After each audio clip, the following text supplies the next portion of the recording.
What is up, Pokemoshpitbeta? My name is Dittomywiz, and welcome to Pokemon Black and White 2 Wi-Fi battle. Today's battle was an OU battle versus a good friend of mine, Joeknow912. And looking at our teams, we both have a pretty offensive-based team, as well as a defensive Celebi and defensive Skarmory. So, you know, back-to-back offense would be pretty cool, but let's just get into the game. Now, he's going to be leading off with his Duck Trio, and I'm going to be leading off with my Scarf Rotom because I figured Volt Switch, all the things would work out pretty well. Now, right here, I just go for the Volt Switch because I figured that he might go into his Hydreigon or his Jellicent to predict my Hydro Pump. But seeing that he did stay in, I know that he has the Focus Sash to take the Hydro Pump if he wanted to. And I'm just going to go into my Celebi, take a critical hit Stone Edge, and that was just awful because now I'm like, great, this battle's going to be super haxy, but turns out it's not. So anyways, just going to go for a Thunder Wave, predicting his switch out because he can't really do much to my Celebi. And now that my Celebi is faster than this Hydreigon, I could just go for the Recover, and that would work out pretty well. Now, he goes for the Draco Meteor rather than Flamethrower or Dark Pulse, so that's even better because I could just go for the Recover again, and therefore he can't do as much anymore because he does have that -2 special attack. So, figuring that he would switch out on this next turn, I'm just going to go for a Thunder Wave as he actually goes into this Duck Trio, as he is immune to that, obviously. Now, he just goes for the Stone Edge right there, maybe trying to crit me and kill me off, but I still just go for the Recover, so I'm basically like spamming Recover over here. So, anyways, he goes back into this Hydreigon.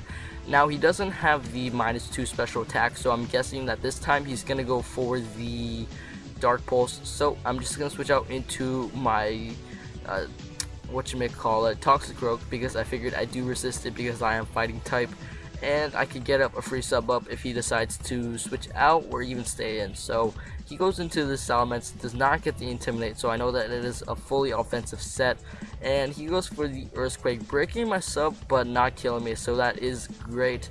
Now I'm just gonna go for a bulk up because I do not have the Ice Punch, and as much as I wanted to go for the Ice Punch, I can't, so I'm just gonna do as much as I can by bulking up and then going for a priority Sucker Punch. So anyways, my Toxicroak dies due to the Earthquake, and I am kind of sad about that because Slippy does die, and he does get the Moxie, but I do see that he has Life Orb, so I'm just going to go into my Rotom Wash because I figured that he is not Choice Scarf, and I could just go for a Hydro Pump right here in case he wanted to switch out into his Duck Trio, predicting the Volt Switch.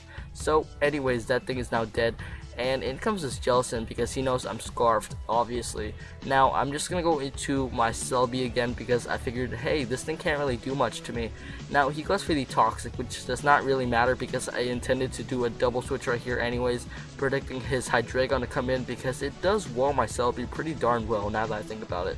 But anyways, just going to go for a Stab, super effective, not even Bug Buzz because he does go into his Duck Trio right here, live with that Focus Sash as I said before, and this is probably the one time only where Sucker Punch would actually really help me out, but my Galvantula dies because I do not carry it on my Galvantula and stuff like that. So anyways, he switches out his Duck Trio right there as I just went for a Volt Switch, figuring that even if he wanted to stay in, I can always go back into Celebi and just recover the hell out of him. So just gonna go for a Volt Switch, going into my Primeape, and my Primeape is actually gonna go for the U-turn, so I'm kind of using Volt Switch right here as that's pretty nifty in my opinion. Now this U-turn does nothing to that Skarmory, and I was surprised at the bulk, but now I'm just gonna go into my Heatran because I figured I really need this Skarmory out of the way if I want to do some stuff on his team, and I didn't want to overpredict at this point, so just gonna go for a Stab, super effective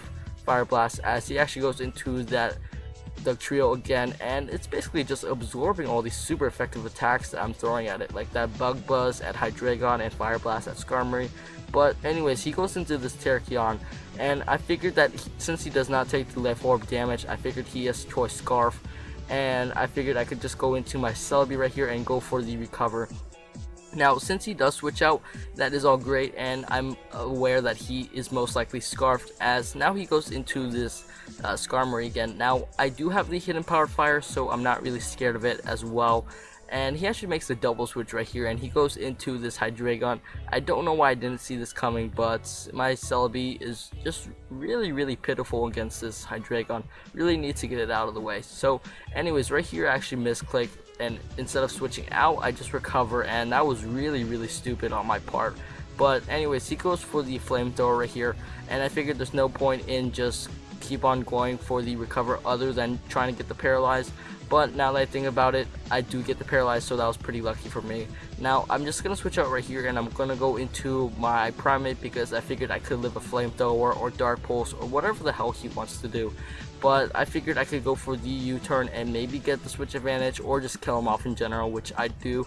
So the Hydreigon is out of the way, and I could safely go into my Celebi right here because I figured, yes, that thing is out of the way, and my Celebi can Hidden Power Fire the Skarmory and Leaf Storm his other two Pokemon. So in comes this Terrakion, and I want to scout if he has the X Scissors, so I'm just going to go out into my Primate right here as he goes for the Rock Gem Stone Edge, probably for Gliscor and stuff like that. But knowing that he is not Scarfed, I'm just going to go into my Rotom Wash right here, and I know that he wants to switch out because he doesn't want to take the Hydro Pump, and Hydro Pump would be the safest play right here, but instead I take a risk and I just go for the Volt Switch right here, killing, not even killing, what am I talking about, but I do a decent amount to that Jellicent. And I go into my Celebi right here. Now I figured he might switch out, so I'm just gonna go for a Thunder Wave before I start firing off the Leaf Storms. And plus, you know, Paralysis actually really does help out a lot because I do get the Paralyze right there. And I'm just gonna go for a Leaf Storm right here, and I'm not too sure if that Paralysis mattered. Like maybe he wanted to go for the Toxic or Taunt or stuff like that, but anyways, that Jellicent is now down, and now he only has Skarmory and his Terrakion. Now he goes into his Terrakion, and I was like, crap, okay, I could possibly live Stone Edge or Close Combat or whatever. So instead I just go for a Leaf Storm right here, hoping that I could live and maybe kill it off. Now he shows me Substitute, and at this point I was like, god, I have leftovers and I am basically doomed.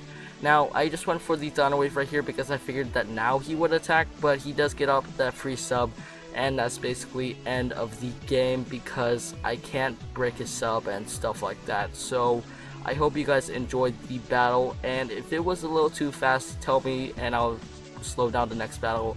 I'm just used to the quick battles and stuff like that. So thank you all for watching, and goodbye.